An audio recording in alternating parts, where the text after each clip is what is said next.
Thank you for having me here. I'm from Logility. I would like to talk about the new language of planning. After working about 13 years in the first generation of AI, which was called demand sensing at that time. And I think also for the first time, okay, if we want to do demand planning, let's not look at the past, but let's try to decipher the bullwhip, of the things that is happening in front of us. What are my customers selling? What are my what inventory do they hold? So that we can understand their order patterns. And there is also a spectacular reduction of error with almost 15 to 30% out of the box, like mechanically better. But what we saw, although big organizations like Procter & Gamble, Unilever, and so on started in this technology, is that the adoption was very low. And the reason for that, black box, people didn't feel comfortable with AI. And my role worldwide was to go to all these organizations and to try to sell them. Why? And I thought it was really very easy, reduction of errors 30%, you calculate it to safety stock, service levels, that would be gigantic savings. But there is a big human factor there. And so people just don't trust numbers from system. Demand planning is part of a big process, which is called sales and operation planning. So if I don't understand what's behind my numbers, what's the use of my numbers? So we thought, okay, 4 years ago, we see these big improvements, and we look at the way planning is doing. And that was another truth, even if people didn't like the numbers from demand sensing and from the AI. Every meeting I came, people were talking about their 3-year journey, their 5-year journey of S&OP. We're at maturity level 2, we're at maturity level 3. And it looked like it was built on soft sand, like you advanced a little bit and then you went a bit backwards.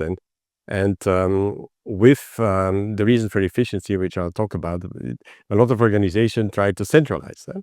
So bring decisions more, and that of course went well as long as things were stable in the world. But from the moment and you saw the variability, that didn't become stable anymore. How do you communicate, across these huge networks in an analog way? So we said, okay, and the technology that was being used in demand planning for years has been the same. It was a number of statistical algorithms that in stages of complexity were owned by the planners. So there was not a lot of innovation. There was a huge problem. And then you had AI coming. So with that, we said, okay, let's design the demand planning from scratch as if nothing existed, and bring AI in the mix, and then try what does it mean then for a new generation of planning. Because yes or no, everybody here has tried out Gen AI, and so people expect now to be able to interact with data, to get ideas from data in a natural language, massive amounts of data. So that's the big iPhone moment where this expectation exists. And in supply chain, unfortunately, we still work with numbers. So this expectation exists. So traditionally, how do we do this? We look at the world, and then we have all these cross-functional departments. We have sales, you have marketing, and you have one specialized planning department. That's mostly supply chain, or it can be sales, dependent on, or finance, dependent on which type of organization you are. But all the rest, they all make their own plan, and then they all come together, and then everybody has their planning line, and they say, I think the number is here, this number is here. They all get together, and it's almost like diplomatic fight, on getting a final number, and that's then the consensus plan.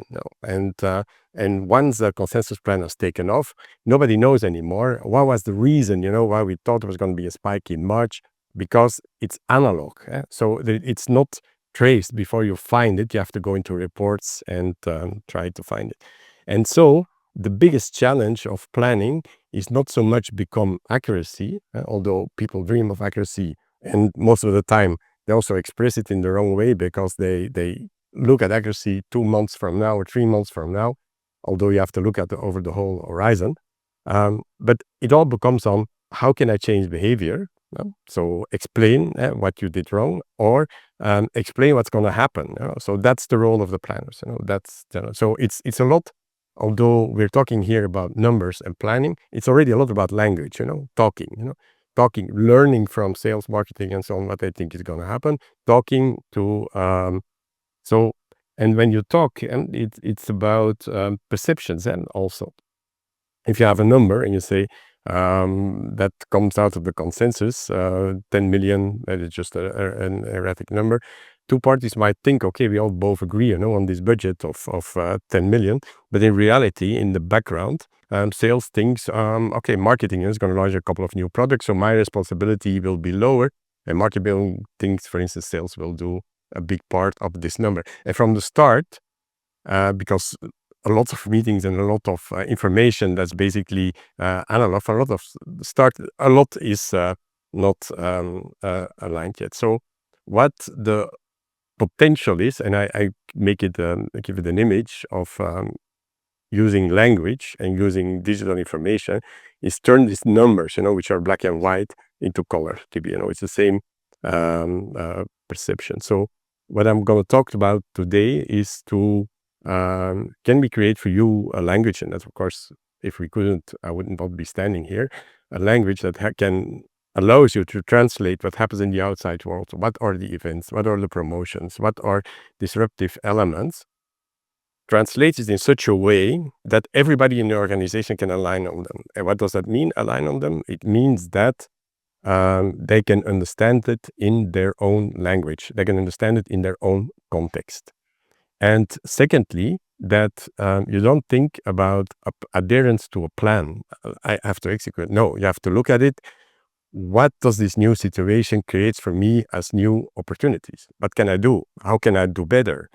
So it's basically, I'm going to talk about it, in the end, the role of planning becomes more than just adhering to a budget or something, but being active, and not like sales trying to sell more, making the responsibility from everybody, and even more from supply chain, to grab these opportunities and tell everybody you can sell more here because of this reason. And so understanding the reasons behind it.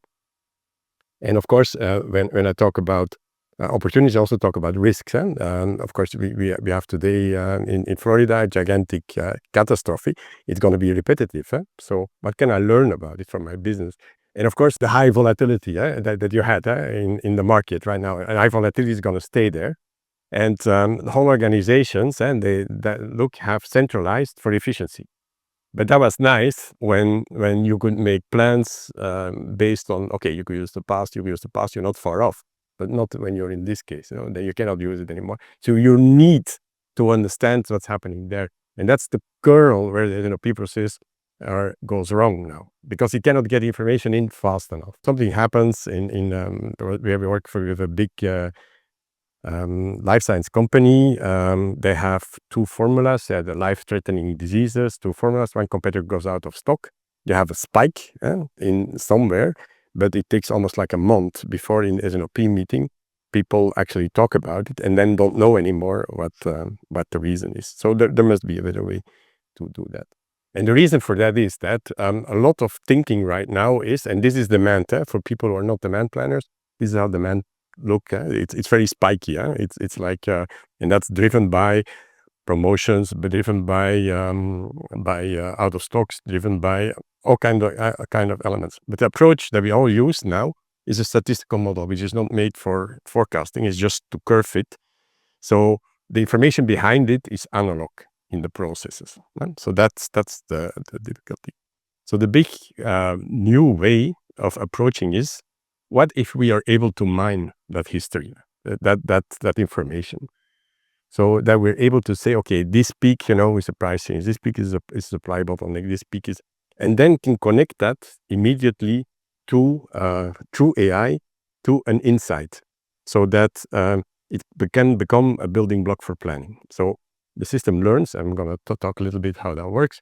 The system learns that this peak was a promotion. The system learns that this combination of peak with the trend gives you a certain lift, or the customer is ordering in a certain way, or my growth, is dependent on disposable income of people, for instance. So if we go further, so what we've done, and is what we've created a language for planners to use, so that they can describe in a direct communication with the AI this event this peak. This dip is driven by customers not ordering anymore. This is competition, giving another pricing, or I opened a new market.